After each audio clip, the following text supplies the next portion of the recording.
আল্লাহ তাআলা যার মঙ্গল চান, যার ভালো চান, যাকে জান্নাত দিতে চান, জাহান্নাম থেকে মুক্ত করতে চান, আল্লাহ তাআলা তাকে দিনের কিছু বুঝ দান করেন বা দিনের কিছু কাজ তার থেকে করায় দেন। বলেন সুবহানাল্লাহ।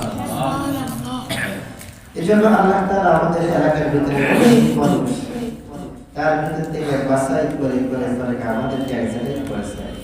কিসের জন্য? আল্লাহ তাআলা আমাদেরকে জান্নাত দিতে চান, জাহান্নাম থেকে মুক্ত করতে চান। শুধু এই কারণে আমাকে আপনাকে এখানে বসাইছেন।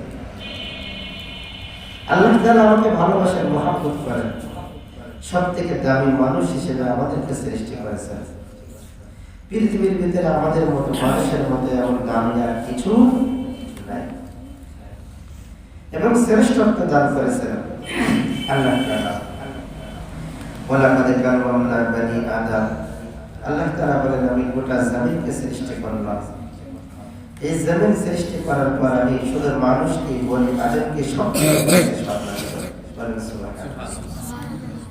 তাহলে এই বনি আদম সব থেকে আল্লাহ তাআলা যে সম্মানিত করলেন, এর ভিতরে আমি আছি, আপনি আছেন নাকি নাকি? এবং আল্লাহ নবী কি বলেছেন? মান ইউরিদিল্লাহু খায়রান ইউফাক্কিহু ফিদ্দীন। আল্লাহ তাআলা যার কল্যাণ চাই, যার ভালো চাই, তাকে কি করেন? দিনের কিছু আল্লাহ তাআলা কাজ করায় দেন। তো এটা আল্লাহ তাআলার একটা দিনের কাজ। নবী করিম সাল্লাল্লাহু আলাইহি ওয়াসাল্লাম বলেন, যে ব্যক্তি আল্লাহ তাআলা সন্তুষ্টির জন্য কোনো দিনী মজলিসে বসার সাথে সাথে আল্লাহ তাআলা তার পিছনে সমস্ত গুনাহকে মাফ করে দেন। বলেন সুবহানাল্লাহ। এবং আমরা এখানে যত সময় পর্যন্ত থাকবো, আল্লাহ তাআলা একদম ফেরেশতাদের করে দিয়েছে, চারিপাশে বেষ্টন করে দিয়েছে, আমাদের ঘিরে রেখেছে নিরাপত্তার জন্য এবং আমাদের মাগফিরাতের জন্য।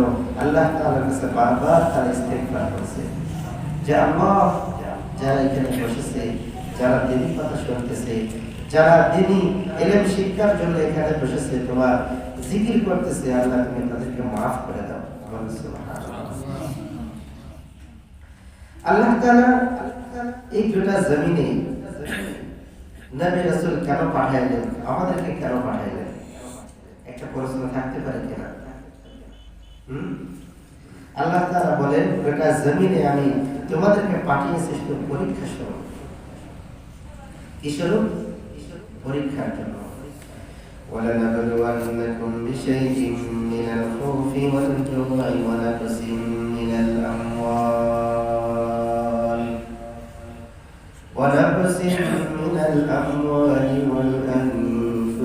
وَالثَّمَرَاتِ وَبَشِّرِ الصَّابِرِينَ